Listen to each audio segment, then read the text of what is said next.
During the latter part of the 1960s, when the band was experimenting with new styles and approaches, the Beatles' recording sessions were not continually amicable.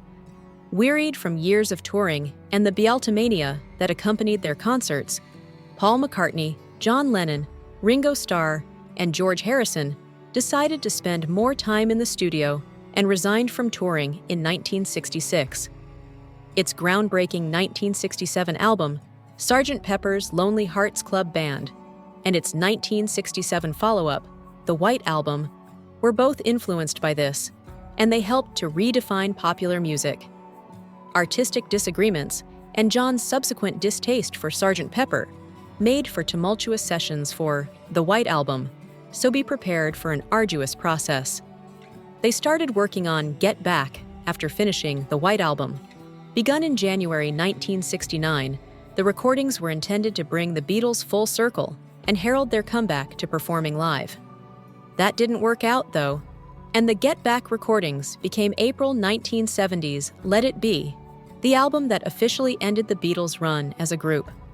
Along with the recording and publication of Abbey Road, John Lennon informed his bandmates that he wanted a divorce from the group, and the sessions for what would become Let It Be began around this time.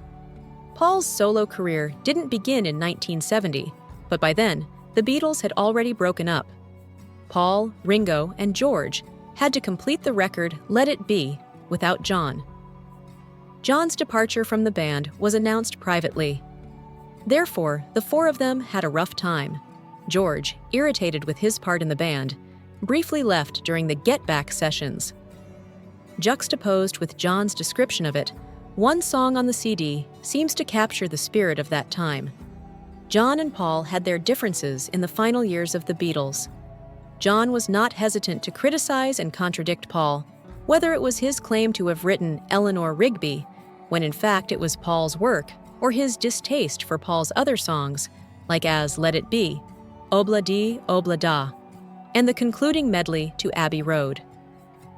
Across the Universe was the only track on the album Let It Be that truly captured the troubling connection between.